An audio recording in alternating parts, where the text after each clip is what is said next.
Boa tarde, pessoal.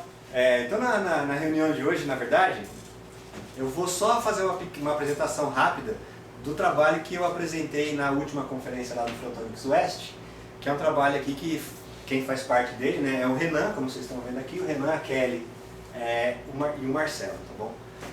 Então, basicamente, o que a gente estudou aqui foi a utilização de lasers femtosegundos para estudar o processamento do carbide de silício, né, do silicon carbide, e também se a gente consegue aproveitar a utilização do laser femtosegundos para, além de fazer microfabricação e assim por diante, né, fazer o processamento do material, mas também obter a formação de centros de cor, que são centros de cor aí que eu vou explicar rapidinho aqui, eles são importantes para algumas aplicações. Bom, então mais ou menos aqui o outline da minha apresentação é o seguinte, então eu vou começar aí falando um pouco da relevância desses centros de defeito, tá bom? E especificamente no contexto aí do carbeto de silício. Depois, na sequência, então, eu vou falar do processamento do carbeto de silício, tá bom? Com laser de femtosegundos, aonde a gente vai comentar sobre, por exemplo, a fluência de limiar que se usa e o estudo disso, o processo de incubação, quer dizer, como é que o processamento do material depende do número de pulsos. E na sequência, a gente vai falar da indução de centros de cor utilizando laser de femtosegundos no carbeto, e aí eu vou finalizar ali o trabalho, a apresentação. Então vamos lá. Bom, como vocês sabem, né, hoje em dia tem esse push bem grande aí para aplicações em informações quânticas, informação quântica, como o pessoal vem chamando, tecnologias quânticas, né, que vai um pouco além da informação e da computação quântica, né, vai desde talvez até principalmente da utilização dessas novas tecnologias quânticas para fazer sensoriamento, por exemplo. Então, o que a gente precisa, na verdade, para qualquer sistema, seja lá o que você for querer fazer, que envolve informação quântica ou novas tecnologias quânticas, a gente precisa dos qubits, né, que todo mundo já está aí bastante acostumado, né, que seria o ente quântico similar ao nosso clássico 0 e 1. Tem vários sistemas físicos aí que têm sido propostos para operar como qubits, né? Talvez você já tenha ouvido falar. Desde sistemas, por exemplo, de spins em ressonância magnética, átomos frios, supercondutores e assim por diante. Cada um deles vai ter suas vantagens e desvantagens e se encaixam em diferentes aplicações. Nos últimos tempos aí, o pessoal tem olhado bastante para cristais e particularmente para defeitos em cristais, tá bom? Então a ideia é que cristal, obviamente, é em estado sólido, né? Então a ideia é que a gente tem, nesses defeitos que você induz no cristal, você vai ter centros de cor que podem trabalhar aqui a temperatura ambiente, que é uma vantagem. A segunda vantagem, obviamente, é que ele já é sólido. Além disso, ele seria uma plataforma que seria escalável, né? Então, muito do que se faz em estado sólido, por exemplo, já está muito bem estabelecido em indústria, então a gente conseguiria integrar isso mais facilmente do que, imagina, por exemplo, integrar uma plataforma de átomos frios num outro sistema que a gente já existe, é muito mais complicado, tá bom? Então, essa parte da integração aqui nos sistemas clássicos de hardware. Quando a gente está falando de defeito em cristal, o que a gente está falando é nessa visão aqui, ó. Então basicamente a gente tem a banda de valência e a banda de condução do nosso material, e ali entre a banda, né, que a gente chama de estado subgap, né, subband gap, então a gente produz um defeito, e esse defeito ele vai ter níveis de energia tais que a gente consiga manipular esses níveis de energia para fazer informação quântica. Então a gente consegue tanto preparar esses estados, em geral usando luz ou campos de radiofrequência, quanto detectar a luz que esses estados emitem, que vai ser como a gente vai, na verdade, ler o nosso bit quântico. Isso aí tem sido usado bastante, ou tem sido explorado, né, em nitreto de boro, mas talvez até mais famoso, né, principalmente aqui no grupo é mais famoso, em diamante, né, que é, por exemplo, os defeitos que a gente já explorou bastante aqui no grupo, né, as vacâncias de nitrogênio, que são os defeitos NV em diamante. Então são duas plataformas aí bastante exploradas. Recentemente, ou há algum tempo, as pessoas começaram a olhar um pouquinho para o carbeto de silício, né? Por quê? Bom, primeiro, carbeto de silício, né, é uma coisa base de silício, então você consegue integrar até mais facilmente nas plataformas que se tem hoje de telecomunicações de silício, então seria uma integração ainda mais fácil do que outras, né, em estado sólido. Acontece que o carbeto de silício ali, como a gente está mostrando nesse ladinho aqui, ele tem alguns diferentes tipos que a gente chama de politipismo, né? Então, na verdade, ele tem a sua estrutura aqui, ela aparece em diferentes formas, né? Que são essas formas aqui, ó. formas cristalinas que a gente observa aqui. Então tem 2H, 4H, 6H e 3C. Cada uma dessas formas de cristalina do carbeto de silício, ela tem diferentes propriedades mecânicas, propriedades ópticas e assim por diante. E além disso, você consegue criar então aqueles estados sub-gap, aqueles defeitos no carbeto de silício. E você, como a gente está vendo nesse diagrama aqui, existem inúmeros defeitos que você pode criar em carbeto de silício, né? Cada um pode ou não ser usado em diferentes aplicações, tá bom?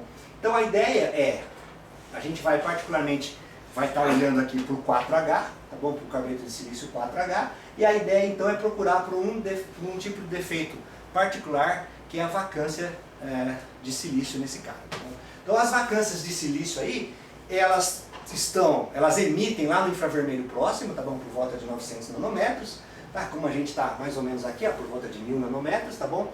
E ela está então na energia aqui perto de 1,3 eletronvolts, e na verdade esse é o tipo de defeito que a gente tem. Então a gente tem aqui a rede do carbeto de silício, e aí a gente tem aquelas vacâncias que aparecem ali, e tem dois tipos de vacância diferentes ali, simplesmente dependendo da posição onde a vacância ocorre.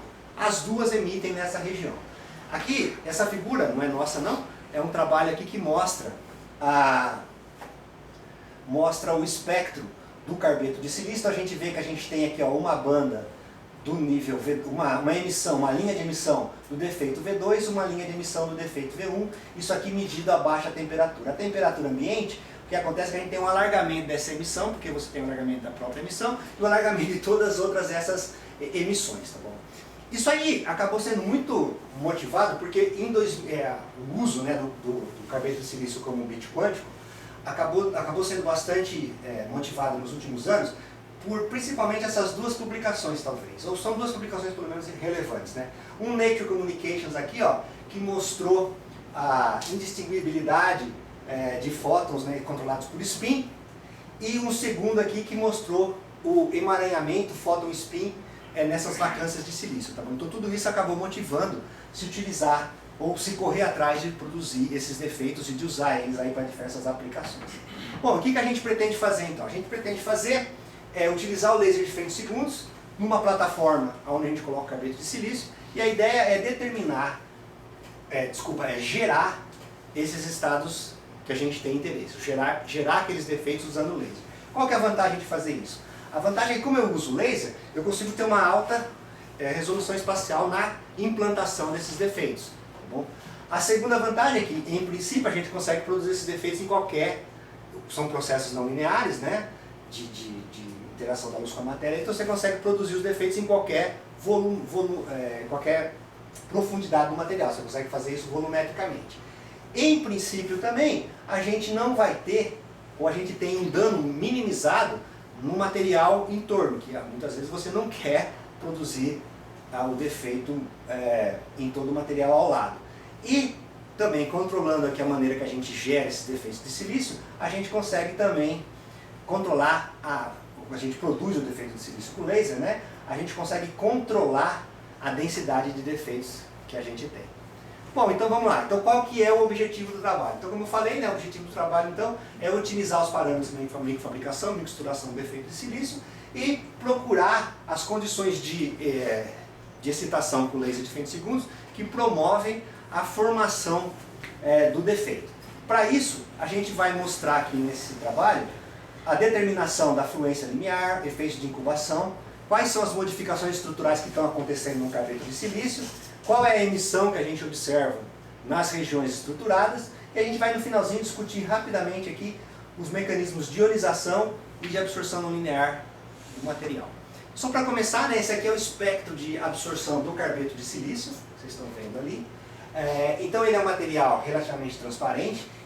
A gente usou o plot de Tauch para determinar a energia do gap, que ficou em 3,25, que é a energia do gap que normalmente se tem para esse tipo de material. E a gente também, como a gente observou alguns níveis de energia na região aqui do fundo da banda, a gente determinou essa energia de Urbach, que na verdade mais ou menos caracteriza para a gente, né, quantos estados você tem ali logo abaixo da banda.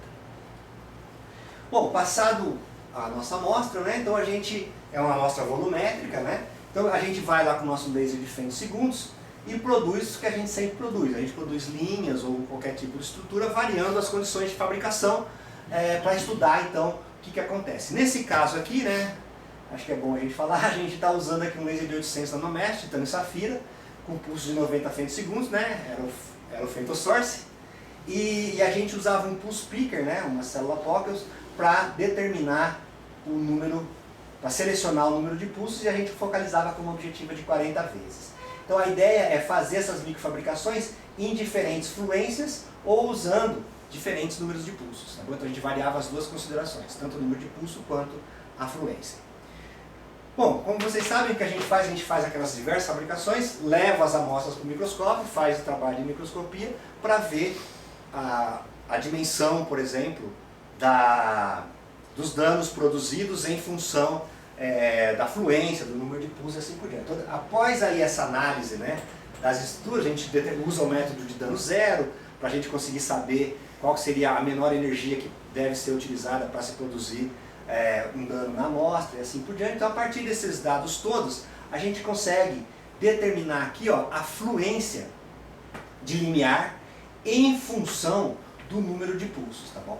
Então o que vocês estão vendo aqui é que a gente observa, nós sabemos um comportamento conhecido, que é chamado de efeito de incubação, que para números de pulsos menores, você tem uma região aqui onde você tem uma baixa variação da energia com o número de pulsos, tem uma segunda região aqui onde a energia linear ela varia rapidamente com o número de pulsos, e depois tem uma terceira região para muitos pulsos, aonde na verdade a energia linear ela fica praticamente constante. Tá bom? Isso acontece devido ao acúmulo de defeitos. Né? Então, quanto mais pulsos você vai gerando, mais defeitos você vai produzindo, e portanto a energia linear para se produzir aqueles defeitos é menor. Então a energia linear ela muda de 0,4, digamos, para um pulso, para aproximadamente 0,17 quando você usa milhares de pulsos. Tá bom? Nessa ordem aí. Essa linha azul é um modelinho fenomenológico aí que a gente, em geral, se aplica, né? Que é descrito por essa equação aqui em cima, onde a gente consegue ter, só temos três parâmetros. Né? O primeiro parâmetro é a fluência de um pulso, que é o tal do 0,4 que eu falei antes, a fluência de infinitos pulsos, né, de um número muito grande de pulsos, que é 0,17, e esse fator de incubação K, que me diz quão rápido essa curva cai. Então, só para uma comparação, né, depois de 100 pulsos, esse cara, aqui, ó, ela cai para 40% do valor normal. Né? Se você, essa mesma redução de 40% em sílica, aconteceria depois de 10 pulsos. Tá bom? Então, essa é uma dinâmica mais lenta de fabricação em relação à sílica. A sílica, você pode até pensar por outro lado que esse material é mais robusto do que a sílica. Você precisa de mais pulsos para você cair a potência linear. Bom, tendo feito isso, tendo fabricado e determinado, então, sabendo agora, né? Claro que tem muito mais dado, né? Mas sabendo como é que essa energia linear depende da duração, não, do número de pulsos, a gente passa agora a segunda parte do trabalho, onde a gente começa a tentar estudar os efeitos de microestruturação. Quer dizer, o que está acontecendo? Quais são as mudanças estruturais? Então aqui a gente fez um Raman, né? Isso aqui é só para representar. Então primeiro a gente faz uma medida fora, onde a gente não irradiou o laser, e esse é o espectro Raman que a gente tem. A gente usa um laser verde aqui lá no Raman, normal, e aí o que a gente observa são esses picos, tá bom? Esses picos são alguns modos característicos, já bem conhecidos e determinados, então o modo E2, o modo E1, o modo A1 ali, e o outro modo E2, eles são picos conhecidos, então isso aqui é o espectro, digamos assim, padrão do carbeto de silício, na região não irradiada. Quando a gente irradia, é isso aqui que a gente vê. Então se a gente muda o laser agora no micro-Raman para a região em que a gente irradiou, a gente colhe o espectro, e o que a gente vê aqui nesse Raman é que, bom, primeiro que a gente vê de cara, né, que aparecem as mesmas bandas que estavam antes, tá bom? Isso aqui é importante notar, os mesmos picos que estavam antes, eles estão aqui, só que agora aparece um alargamento de banda, tem umas bandas bem mais largas que não estavam lá, que apareceram nesse momento aqui, tá bom? Então a gente vê os mesmos modos, e é difícil de sacar o que está acontecendo aqui, mas você vê que esses alargamentos, essas curvas aqui são para os diferentes números de pulsos, tá bom? Quando eu joguei 6 pulsos, quando eu joguei 25 mil pulsos, né? Tá tudo muito sobreposto aí, então é difícil da gente ver o que acontece, mas a gente vê que, analisando melhor, vou mostrar no próximo slide, a gente vê que que dependendo do número de pulsos que a gente está usando, a relação entre esses modos largos que aparecem, aqueles picos que já eram conhecidos, ele muda bastante. Tá bom? Então eu vou tentar, como fala, sumarizar nesse trabalho aqui. Então o que a gente, analisando com calma esses resultados do Raman, o que a gente observa? A gente observa o seguinte, ó, na região de 6.000 até 1.500 pulsos, por exemplo, essa banda larga aqui, ó, ela aumenta de intensidade enquanto o modo E2 diminui, o modo E2 e o modo E1 diminui. O que mais ou menos indica que se está aparecendo uma banda larga e diminuindo os modos do cristal, significa que a gente deve estar amorfizando o material. A gente está tornando o material menos cristalino, tornando o material mais amorfo. Tá bom? Então a gente tem um processo de amorfização que depende aí do número de pulsos. Tá? Para 6.000 pulsos, que é o gráfico em vermelho aqui, se a gente analisar esse cara, a gente observa que essa banda bem larga que aparece aqui, ó, ela diminui enquanto as intensidades das bandas E2 e A1 ela aumenta. Isso mostra uma provável recristalização do material. Agora é exatamente o contrário, né? A banda larga está diminuindo e as bandas estreitas, os modos estreitos estão subindo. Para mais do que 25.000 pulsos, né, a gente começa a observar esse picozinho, esse modo estreito que aparece aqui em cima da banda larga, mostrando que deve estar acontecendo algum novo tipo de cristalização do material quando você tem um excesso de pulsos, né, que pode ser simplesmente uma cristalização do silício. Se a gente olha agora para aquela mesma região, não olhando para os modos, mas se a gente olhar para a emissão, digamos assim, naquela região de interesse, então a gente logo de cara vê que, e aqui a gente fez a excitação em 785 nanômetros, então a gente pega lá o nosso material, pega a região em que a gente irradiou e joga o laser CW em 785, tá bom? Porque a gente sabe já da literatura que esses defeitos, né, a vacância de silício, ela absorve nessa região e ela vai emitir na região um pouco à frente. Então a gente já foi para essa região aqui e o que a gente observou é essa emissão larga, que eu vou até já logo mostrar. Então a linha azul é numa região fora, não irradiada, a gente não vê o defeito, então a gente não vê a emissão naquela região. A linha vermelha então corresponde à emissão, que é basicamente a emissão do defeito que a gente está procurando. Então a gente de fato observa que naquela região toda irradiada a gente está formando o defeito do centro NV, e ela é larga, como eu falei antes, né, porque no final das contas o que a gente tem aí é que a gente tem a linha de zero fônon da V1, da V2 e de todas as outras que acabam sendo alargadas ali naquela região. Bom, aí um estudo aqui que o Renan teve a ideia boa de fazer era ver como é que essa emissão, que é a emissão que a gente tem interesse, e quanto mais emissão eu tiver naquela região, significa que eu estou formando mais defeitos, que são os que eu quero para fazer a minha aplicação. Então a ideia aqui foi olhar em 3 diferentes cenários, tá bom? Que a gente está chamando aqui de cenário 1, cenário 1, 2 e 3. Então no cenário 1 aqui é o cenário que o Renan deu o nome de dano mínimo. Então nesse cenário o que ele faz?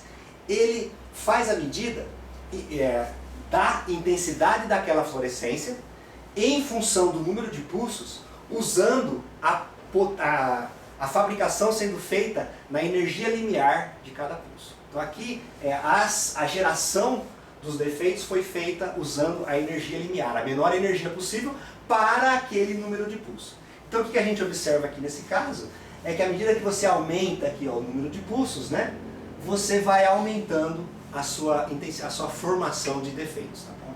É uma receita para se produzir defeitos. Essa é mais ou menos a ideia, né? Um diagrama que permite a gente criar defeitos agora. O modo 2 aqui, basicamente o que ele fez? Ele falou assim, bom, então já que mais pulsos gera mais defeitos, então o que a gente vai fazer? A gente vai parar em 25.000 pulsos, certo? Que é o máximo de pulsos, e agora eu vou variar a fluência, tá bom? Então eu não vou trabalhar na fluência limiar, eu vou, na verdade, vir variando a fluência de 0.3 até 1. Lembra lá que para um pulso era 0.4. Para infinitos pulsos era 0.17, tá? Então basicamente o que a gente está fazendo aqui é brincando com variando a fluência, mantendo o número de pulsos constante. De novo a gente vê que esse negócio aumenta à medida que a gente aumenta o número de pulsos, tá? a magnitude da fluência do pulso. E o terceiro cenário aqui, que é um cenário de alta fluência, lembra? Era 0,17 ou era 0, alguma coisa a fluência. O que ele fez aqui? Jogou muito mais alto, 2,4. Então a gente realmente está exagerando na fluência. E vamos ver nessa região o que acontece. Bom, nessa região já vê que já está uma saturação. Então para esse nível de fluência de 2,42 joules por centímetro quadrado, ó, você vai aumentando o número de pulsos, mas a intensidade daquele sinal permanece aproximadamente constante. Então com isso daqui, a gente meio que consegue ter uma receita para se fazer não a microfabricação em si, né, mas a geração de defeitos no carbeto de silício.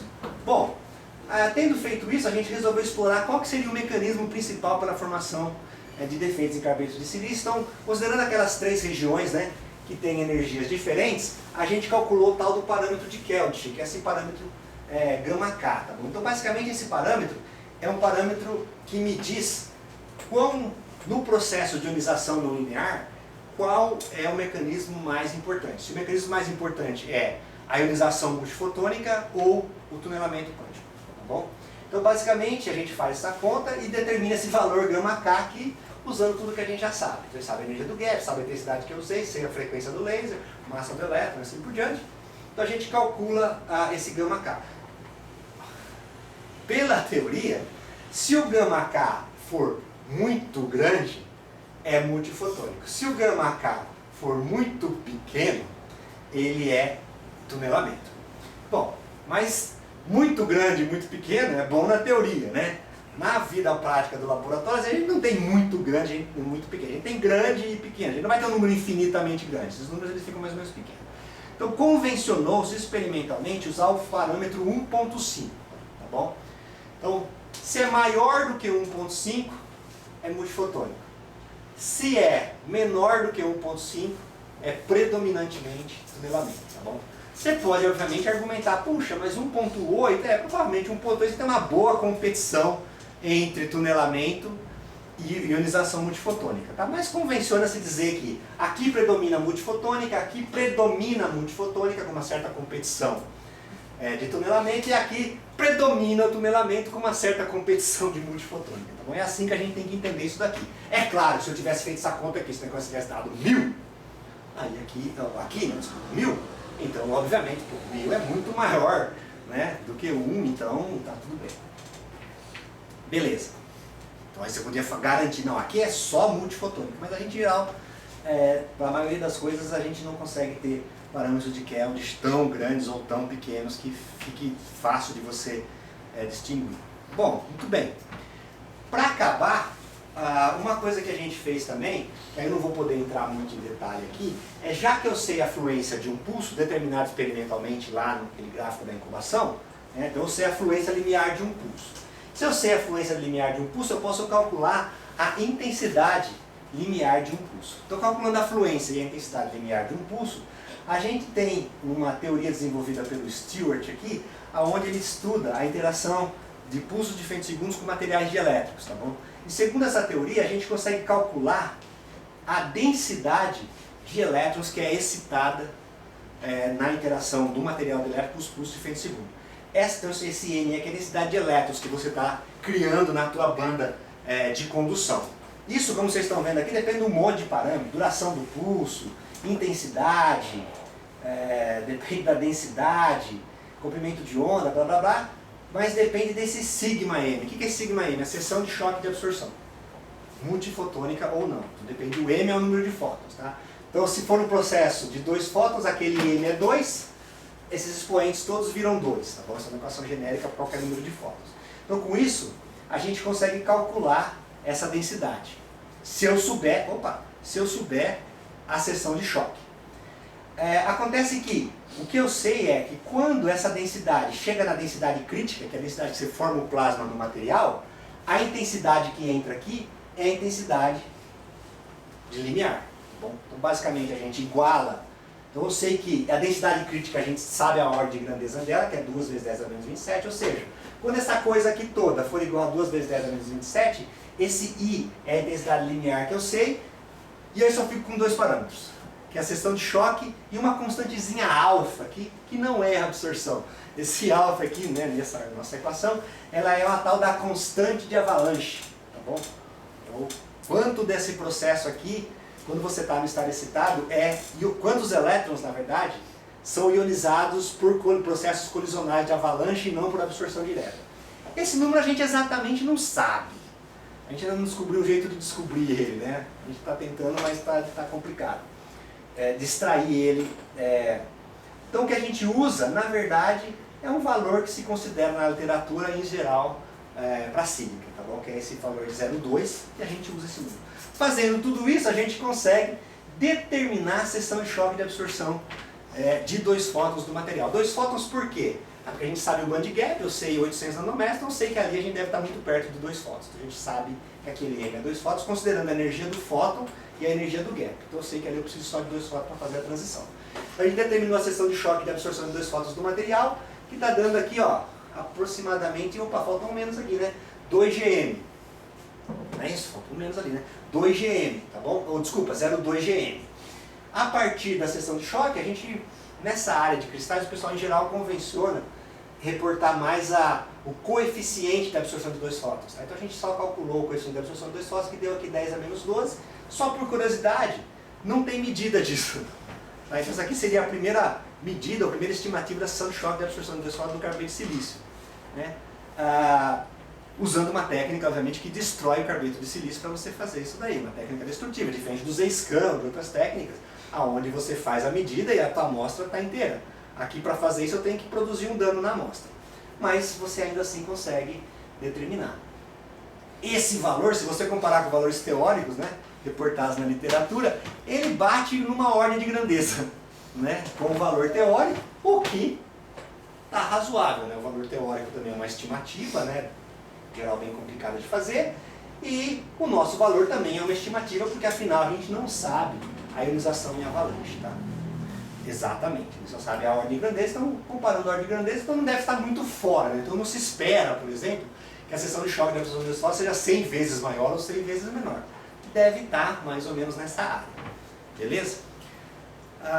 Só para complementar, já que tinha medido por essa técnica de absorção de 2 fótons, o pessoal resolveu fazer o NERS, né?